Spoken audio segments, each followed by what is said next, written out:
السلام عليكم البنات، كي دايرين؟ لاباس عليكم؟ كنتمنى ان شاء الله كاملين تكونوا بخير وعلى خير وتكونوا ان شاء الله في احسن الاحوال يا ربي. اليوم جبت لكم تحاميل بيضاء صحراويه 100%. الناس اللي عندهم النحافه، الناس اللي بغاو يغلاضوا، هاد التحاميل هادو رائعين فقط بثلاثه المكونات. اللي بغى يزيد رابع مكون اللي هو الشيح، حتى هو البنات غزال. غادي يحيد لكم البروده اللي عندكم في الرحم. المهم خليكم مع الفيديو والمكونات. نبداو. عندنا هنايا البنات عندنا الحلبه كيف ما كتشوفوا، غادي نطحنوها مزيان.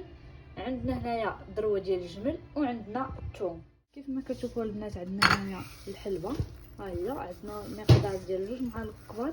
غادي نطحنها مزيان نميلها. عندي هنايا الذروه ديال الجمل البنات تكون جديده. هانتوما البنات الكميه اللي بغيتو تقدروا ديروا رابعه على حساب الرغبه. هانتوما البنات راه الذروه ديال الجمل ما شاء الله عندها بزاف ديال الفوائد والمنافع. واخر حاجه هو الثوم كيف ما كتشوفوا. اول حاجه غادي نطحن هاد الحلبه هادي وغادي نحك هاد الثوم. هنايا البنات كيف ما كتشوفوا راني طحنت الحلبه كيف ما قلت لكم. عندي هنايا تقريبا 2 معالق.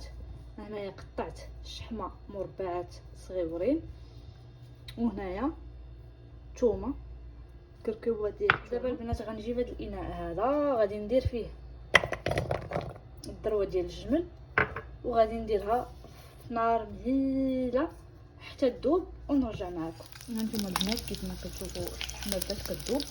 تقدروا ديروها نتوما في باماغي، انا هنا درتها ديريكت البوطه وخليتها راها دابت الشحمه كامله. غادي نصفيها وناخذ غير داك الزيت وخليكم معايا البنات. ملي صفيناها غادي نزيدو الحلبه كيف ما كتشوفوا وغادي نخلطوها مزيان ونزيدو حتى الثوم.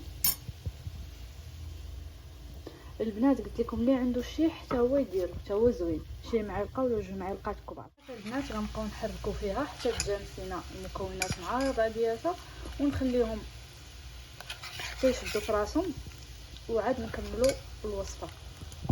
هانتوما البنات من بعد ما جبت دابا غادي نقادو ونصور معكم. هانتوما البنات من بعد ما كيجمد عادي كنكورو وكنديروه في التليفون بهذا الشكل هذا وكنديروا ليه بحال الكميده. هانتوما البنات صافي البنات غادي تخرج لكم كميه بزاف. انا ما كملتش، ايوا غادي نديروه في الفريكو باش يشد في راسو. صافي